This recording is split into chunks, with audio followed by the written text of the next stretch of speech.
यावत् गंगा च यमुना च यावत् विंध्ये हिमालयौ यावत् जलं सागरे च तावदेव हि संस्कृतम्। सर्वेभ्ये नमो नमः। केन्द्रीय विद्यालय संघटनेन आयोजिते अस्मिन् ऑनलाइन संस्कृतशिक्षणे भवतां सर्वेषां हार्दिकं स्वागतम्। छात्राः, अद्य वयं नवमी कक्षायाः सेमोषि इति संस्कृतपाठ्यपुस्तकस्य द्वितीयं पाठं पठामः। पाठारम्भात् पूर्वं वयं जानीमः यत् अस्मिन् शिक्षणभागे वयं कथं पठिष्यामः, कथं च पाठस्य अर्थं ज्ञास्यामः, कथम् अस्माकं शिक्षणं प्रचलिष्यति। छात्राः, अस्मिन् शिक्षणक्रमे वयं पाठस्य अनुच्छेदे विभागं कृत्वा अध्ययनं करिष्यामः। प्रत्येक अनुच्छेदस्य पठनम् अर्थावबोधनं च वयं करिष्यामः।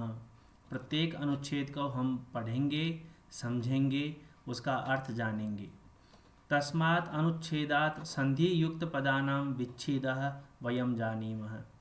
इस श्रृंखला में हम जो अनुच्छेद पढ़ रहे हैं उस अनुच्छेद के संधि युक्त पदों का विच्छेद जानेंगे, कैसे संधि विच्छेद करते हैं।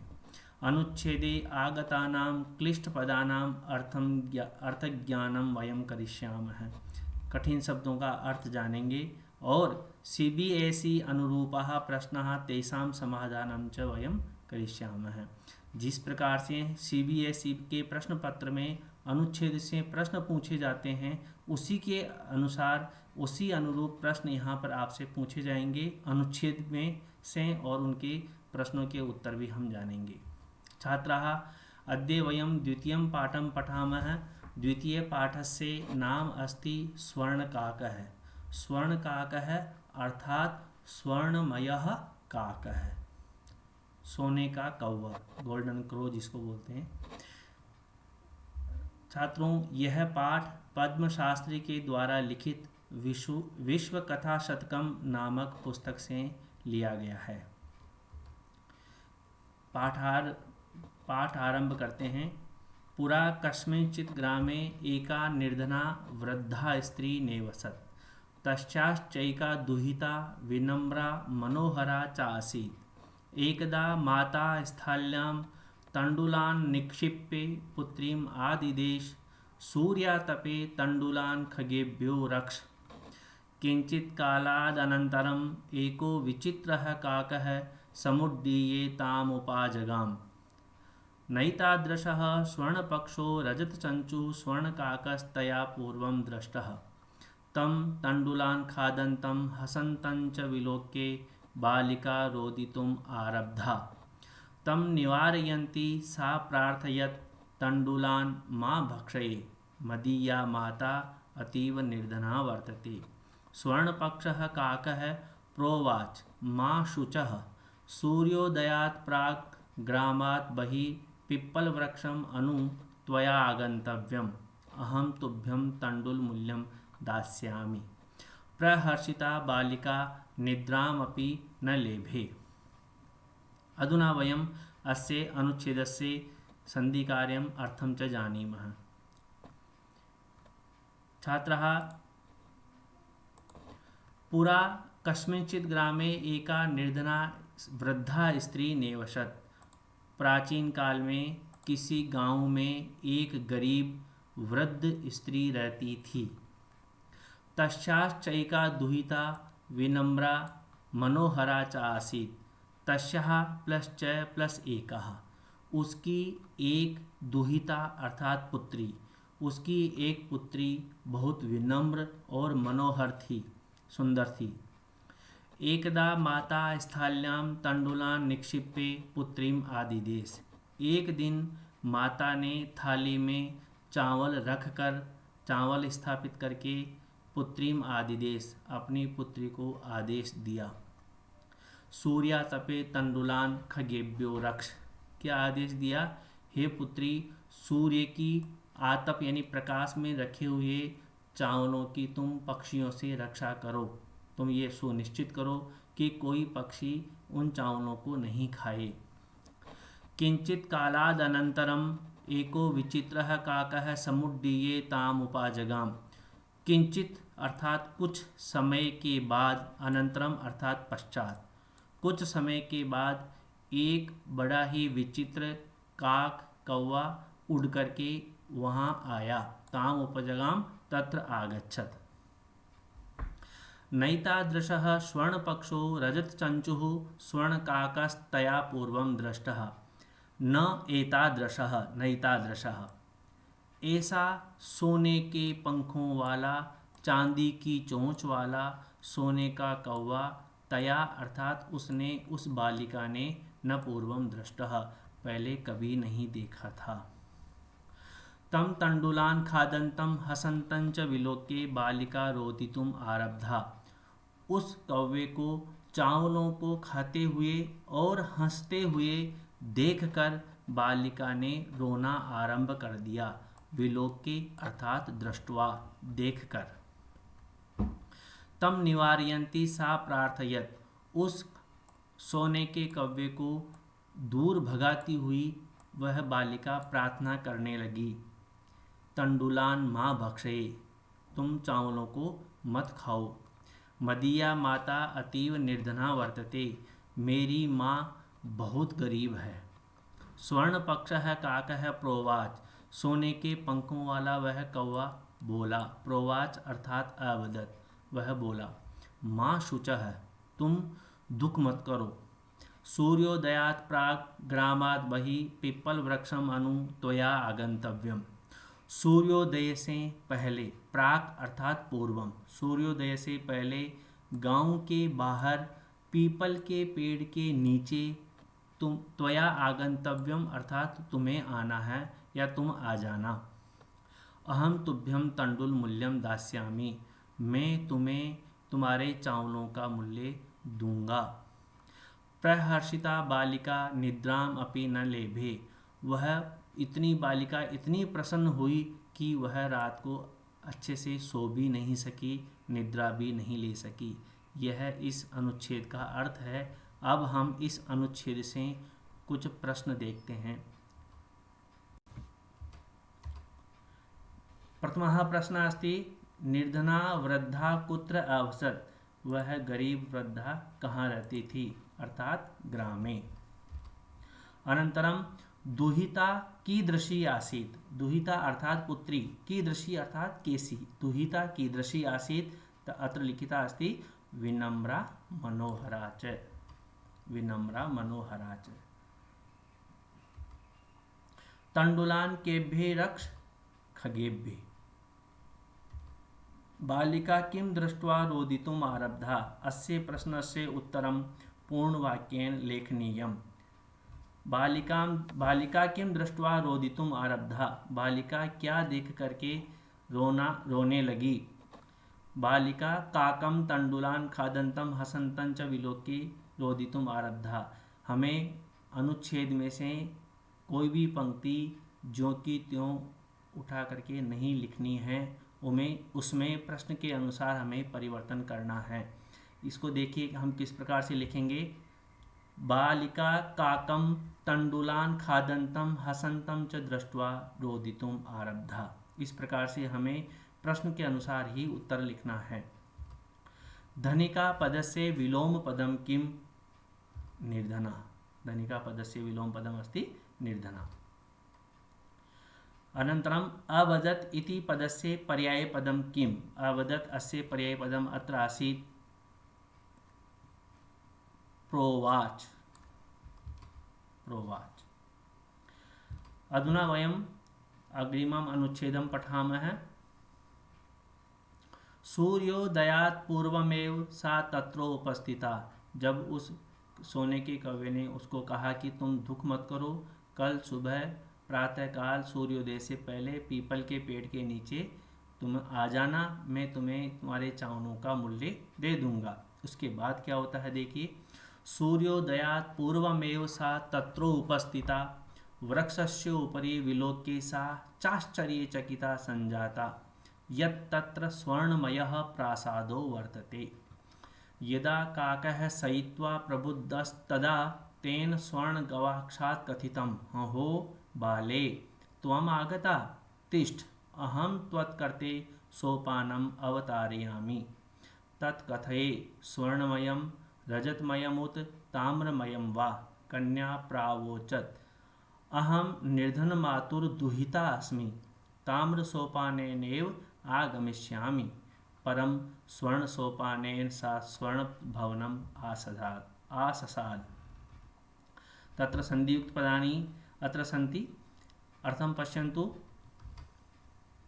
सूर्योदयात् पूर्वमेव सा तत्र उपस्थिता सूर्योदय से पहले ही वह बालिका वहाँ पहुँच गई उपस्थित हो गई तत्र उपस्थिता तत्र विच्छेद कार्यम तत्र उपस्थितः गुणसन्धि अस्ति तत्र उपस्थितः वृक्षस्य उपरि विलोक्य सा चाश्चर्यचकिता संजाता पेड़ के ऊपर देख करके वह बहुत आश्चर्यचकित हो गई कि तत्र स्वर्णमयः प्रासादो वर्तते प्रासाद अर्थात भवनम उसने देखा कि उस पेड़ के ऊपर एक सोने का भवन था मकान था यदा काकः शयित्वा प्रबुद्धस्तदा तेन स्वर्ण गवाक्षात् कथितं हो बाले जब उस कौवे ने जब वह कौवा सो करके उठा तब उसने अपने सोने की खिड़कियों से कहा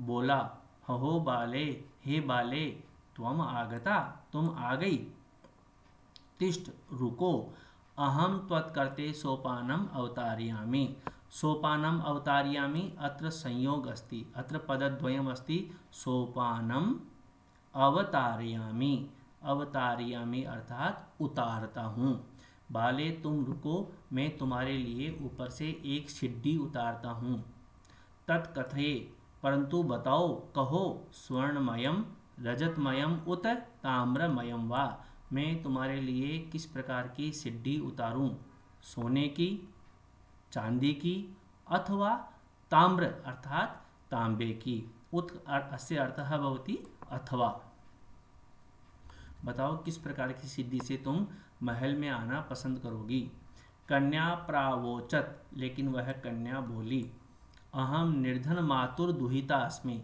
निर्धन मातुः दुहिता अस्मि मैं तो गरीब माँ की पुत्री हूँ दुहिता इस शब्द का अर्थ होता है पुत्री मैं तो गरीब माँ की पुत्री हूँ ताम्र सोपानेन एव आगमिष्यामि ताम्र सोपानेन एव अत्र वृद्धि संधि अस्ति मैं तो तांबे की सीढ़ी से ही आ जाऊंगी ऐसा क्यों कहा क्योंकि वह जानती थी कि वह गरीब माता की पुत्री है परम स्वर्ण सोपानेन सा स्वर्ण भवनम आससाद परंतु वह बालिका सोने की सीढ़ी से उस सोने के भवन में पहुंची क्यों पहुंची क्योंकि वह कौवा उसकी विनम्रता से बहुत प्रसन्न हुआ अधुना वयं प्रश्नान् पश्यामः अस्मात् अनुच्छेदात् प्रश्नाः सन्ति प्रथमः प्रश्नः प्रासादः कीदृशः आसीत् कीदृशः अर्थात कैसा था वह प्रासाद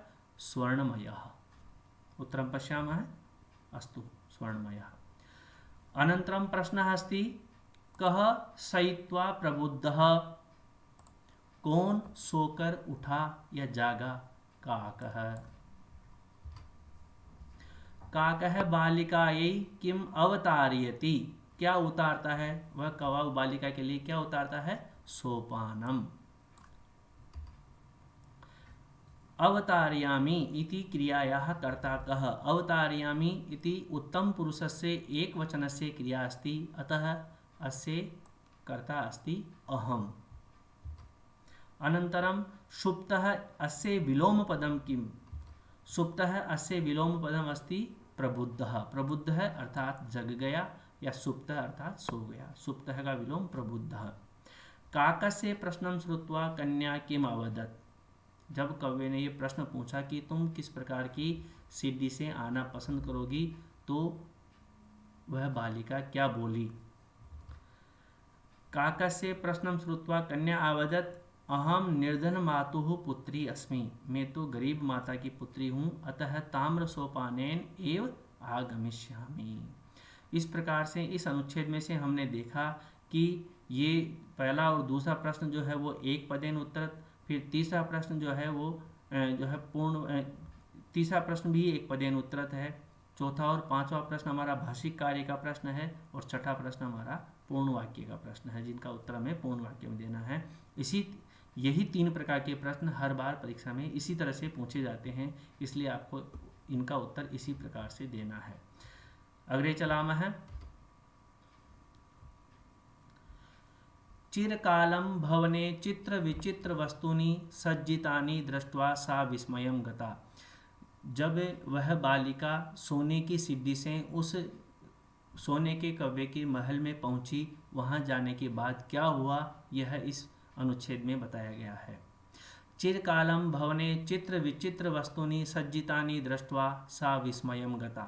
श्रान्तां तां विलोक्य काकः प्राह पूर्वं लघुप्रातराशः क्रियताम्। वद त्वं स्वर्णस्थाल्यां भोजनं करिष्यसि किं वा रजतस्थाल्याम् उत ताम्रस्थाल्याम्।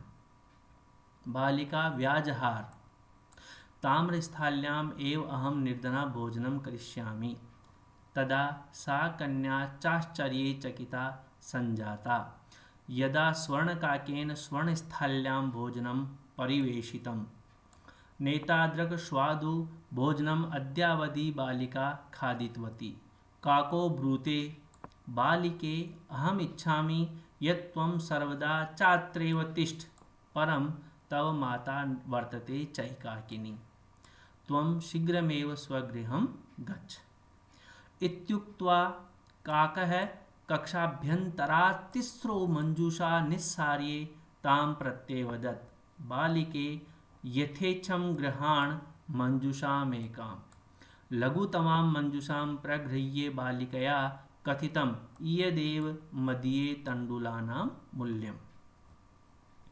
गृहम् आगत्य तया मंजूषा समुद्घाटिता। तस्यां महार्हाणि हीरकाणि विलोक्य सा प्रहर्षिता तद्दिनाद्धनिका च संजाता। अधुना वयम् अर्थं ज्ञास्यामः अस्य अनुच्छेदस्य। चिरकालं भवने चित्र विचित्र वस्तूनि सज्जितानि दृष्ट्वा सा विस्मयं गता। बहुत देर तक उस भवन में बड़ी चित्र विचित्र यानी अजीब अजीब तरीके की सुंदर सुंदर वस्तुएं सजी हुई देख करके वह बालिका आश्चर्यचकित हो गई। श्रांताम ताम विलोक्य। श्रांताम अर्थात थकी हुई, ताम यानी उस बालिका को थकी हुई देखकर काकः प्राह। प्राह अर्थात अकथयत, वह कौवा बोला। पूर्वं लघु प्रातरासः क्रियताम। लघु प्रातरासः किं भवति? प्रातः भोजनम, नाश्ता जिसको बोलते हैं, पहले थोड़ा सा नाश्ता करो। वद बोलो, त्वं स्वर्णस्थाल्यां भोजनं करिष्यसि किं वा रजतस्थाल्यां उत ताम्रस्थाल्यां। जब नाश्ता परोसने की बात आई तो कौवे ने उस बालिका से पूछा, बोलो तुम सोने की थाली में भोजन करोगी अथवा चांदी की थाली में। रजत अर्थात चांदी की में, उत का मतलब होता अथवा, हमने पिछले वाले अनुच्छेद में भी देखा था। उत अर्थात अथवा, सोने की थाली में अथवा चांदी की थाली में अथवा ताम्रस्थाल्यम या फिर तांबे की थाली में तुम भोजन करोगी। किस थाली में भोजन करना पसंद करोगी ये बताओ। बालिका व्याजहार। व्याजहार अर्थात अवदत, वह बालिका बोली। ताम्रस्थाल्याम एव अहम निर्धना भोजनम करिष्यामि। ताम्रस्थाल्याम एव अहम, तो तांबे की थाली में ही मैं गरीब भोजन करूंगी, अर्थात मैं तो निर्धन हूँ, गरीब हूँ, मैं तो तांबे की थाली में ही भोजन करूंगी। तदा सा कन्या चाश्चर्यचकिता संजाता। तब वह कन्या बहुत आश्चर्यचकित हो गई।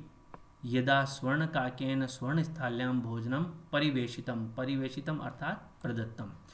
जब उस सोने के कव्वे ने उसको सोने की थाली में भोजन परोसा तो वह ये देख करके वह बालिका बहुत आश्चर्यचकित हो गई। नेताद्रक स्वादु भोजनम अद्यावधि बालिका खादितवती। बालिका एताद्रक स्वादु भोजनम अद्यावधि न खादितवती। बालिका इतना स्वादिष्ट भोजन आज दिन तक नहीं खाई थी। काको ब्रूते, वह काक फिर बोलता है, वह कौवा फिर बोला, बालिके अहम इच्छामि यत् त्वं सर्वदा चात्रैव तिष्ठ च अत्र एव। बालिका, मैं तो यह चाहता हूँ कि तुम हमेशा ही यहीं पर रहो। परम तव माता वर्तते चैकाकिनी, चैकाकिनी च प्लस एकाकिनी, परंतु तुम्हारी माता अकेली है। मैं तो यही चाहता हूँ कि तुम हमेशा यही रहो, परंतु तुम्हारी माता अकेली है। त्वं शीघ्रमेव स्वगृहं गच्छ, इसलिए तुम जल्दी ही अपने घर जाओ। इत्युक्त्वा काकः कक्षाभ्यन्तरात् तिस्रो मंजूषा निस्सार्ये ताम प्रत्यवदत्। ऐसा कहकर वह कौवा अपने कमरे के अंदर से तीसरो मंजूषा, तीसरा है अर्थात तीन बॉक्स, मंजूषा छोटे छोटे संदूक, 3 संदूक ला करके ताम प्रत्यवदत्, उसको बोला, बालिके यथेच्छम ग्रहाण मंजूषा मेकाम, बालिका इनमें से तुम अपनी इच्छानुसार कोई भी एक मंजूषा ले लो। वह 3 मंजूषा अलग अलग साइज की थी, एक बहुत बड़ी थी, एक मध्यम आकार की थी और एक बहुत ही छोटी थी। लघु तमाम मंजूषाम प्रगृह्य बालिकया कथितम, सबसे छोटी मंजूषा लेकर के उस बालिका ने कहा, ईयदेव मदीय तंडुलानाम मूल्यम। देखिए क्या कहा, ईयदेव अर्थात इतना ही, यही अथवा इतना ही मेरे चावलों का मूल्य है। ये जो सबसे छोटी मंजूषा है यही पर्याप्त है, इतना ही मेरे चावलों का मूल्य है। गृहम आगत्य तया मंजूषा समुद्घाटिता, घर आकर के जब उसने उस मंजूषा को खोला, तस्याम महारहाणी अर्थात बहुमूल्य कहानी, उसके अंदर बहुत मूल्य वाले हीरकाणी अर्थात हीरे, विलोके देख करके सा प्रहर्षिता, वह बहुत खुश हुई। जब घर आकर के मंजूषा को खोला तो उसमें बहुत मूल्य वाले बहुत महंगे महंगे हीरे थे और उनको देख करके बहुत प्रसन्न हुई, प्रहर्षित हुई। और तद दिनात् धनिका च संजाता, और उस दिन के बाद वह बालिका धनवान हो गई। प्रश्नान् पश्यामः। कानि दृष्ट्वा बालिका विस्मिता, कानि दृष्ट्वा बालिका विस्मिता, तत्र अस्मिन् वाक्ये पश्यन्तु, चित्र विचित्र वस्तुनि सज्जितानि दृष्ट्वा, उत्तरम भविष्यति चित्र विचित्र वस्तुनि, क्या देख करके, बड़ी अजीब अजीब वस्तुएं देख करके। काकः कति मंजूषाः आनीतवान्, तीसरा है, कितनी मंजूषाएं लाया था वो, 3। एकाकिनी का वर्तते माता, मंजूषायां कानि आसन हीरकाणि, क्लांता पदस्य पर्यायपदम किम, श्रांतां, क्लांतां श्रांतां। त्वं शीघ्रमेव गृहं गच्छ, अत्र त्वं इति पदम कस्य प्रयुक्तम, तुम यहाँ पर ये पद किसके लिए आया है, बालिकायै, बालिका के लिए आया है। ध्यान दीजिए, जब भी आपको कोई सर्वनाम के लिए पूछा जाए ये सर्वनाम किसके लिए आया है, तो जिसके लिए आया है उसमें हमेशा चतुर्थी विभक्ति का प्रयोग होता है। जैसे बालिका सबकी चतुर्थी विभक्ति हमने यहाँ पर प्रयुक्त की, बालिकायै। काकः किम इच्छति, उस कव्य की क्या इच्छा थी, वह क्या चाहता था, हमने यहाँ पर देखा था, काकः इच्छति यत् सा बालिका सदैव तत्र तिष्ठतु। पश्यन्तु, काकः इच्छति यत् बालिका सदैव काकस्य प्रासादे तिष्ठतु, अर्थात उसकी इच्छा थी कि वह बालिका हमेशा उस कौवे के महल में ही रहे, ऐसी उसकी इच्छा थी। अद्य वयम् एतावत् पर्यन्तम् एव पठिष्यामः। अस्य द्वितीयं भागम् आनीय अहं पुनः उपस्थितो भविष्यामि। तावत् धन्यवादः। शुभम्।